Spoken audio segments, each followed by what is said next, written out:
We've got a top 15 rivalry game in Atlanta, so let's get right into it. You're listening to the College Sports Superfan. We've got week one action coming up on Thursday night. I already made a video about that, but we've also got tons of great games on Saturday. I'll be previewing a few of the big games, and this first one, Clemson at Georgia. I know it's supposed to be a neutral site, but it's in Atlanta, so I'm treating it as a Georgia home game. Clemson is number 14 in the country. Georgia, of course, is the number one team in the country with a lot of hype and a lot of promise to win their third national championship in the last 4 years. But a lot of people don't know this is also a rivalry game. The two schools, Clemson and Georgia, are only separated by 70 miles.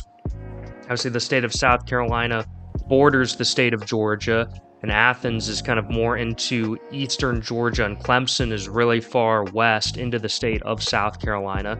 So the two schools have actually been playing each other for a long time, on and off, intermittently, and the first time they've played was back in 1897, so there's a lot of history here, but Georgia overall has dominated this rivalry. We're going to get into the numbers and also some of the greatest games between these two border state rivals.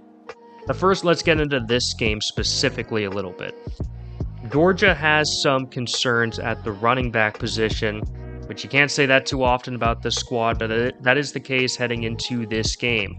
Running back Todd Robinson, is injured and is likely not going to play at all in this game. He would have been potentially the second or third string running back. They brought in Trevor Etienne from arch rival Florida to be the starting running back. However, there are some concerns that he may be very limited in this game, which means it might be down to Cash Jones to be the starting running back for this offense. That's the bad news for Georgia, along with also all the arrest warrants going against Thomas, as he's in trouble. He was a transfer wide receiver from Mississippi State who could have been a big part of this offense, but he seems to be in some trouble. There's 6 counts against him currently, and I won't get too much more into that.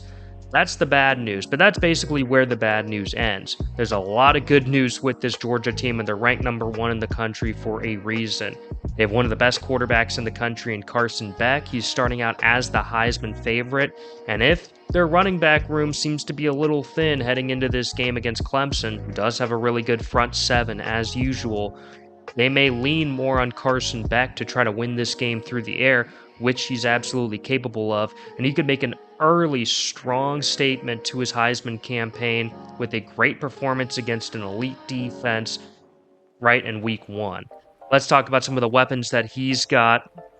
Not only does he have an amazing offensive line that's got players like Tate Ratledge, who could be a first-round offensive lineman, but he's got a loaded wide receiver core even without Thomas. They brought in Dominic Lovett from Missouri. He could be a big-time wide receiver in this offense. London Humphreys, who broke out as a freshman last year for Vanderbilt. He comes in. He could be a huge part of this offense. Colby Young from Miami. He transfers in. He could be a great wide receiver for the offense. Michael Jackson from USC. He could also be a big part of the offense. And there's even Arian Smith, who's been with this Georgia team, who returns as well. That's 5 really quality wide receivers. Hard to find that on many of the other teams. So Carson Beck has lots and lots of options. And with a line as good as he has, he should have plenty of time even against Clemson. Let's talk about the Georgia defense, which is always a strength with Kirby Smart as head coach. They are loaded again. Here's some of the potential NFL talent that is on this defense right now. Smael Mondon, Malachi Starks, A.J. Bolden, who transfers in from Miami, Nazir Stackhouse, and they also got the number 1 recruit in the entire country, Ellis Robinson IV, in the secondary. They're loaded. Plus, special teams, not going to be too bad at all. They bring in Peter Woodring back, who is a fantastic kicker from last season. Overall, this team is going to be really deep at every group, offense, defense, special teams. They got it handled. Let's talk about Clemson for a second. They return Cade Klubnik back at quarterback. They have Garrett Riley still as the offensive coordinator for Clemson. Had a rough season, relatively speaking. There's a lot of expectations, but the Tigers really turned it around at the end of the season. They were 4-4 through the first 8 games, and everybody was saying, oh, Clemson's fallen off. They're not very good anymore. Then they win their last 5 games, including their bowl game over Kentucky. Just one thriller after another, but it seemed like the offense was really starting to click towards the end of the season. I expect Cade Klubnik to have a much better year this year. I think he's got better receivers this year than he had last year. And they've also bring back running back Phil Maffa, who's a strong power back who's going to pick up some difficult short yards.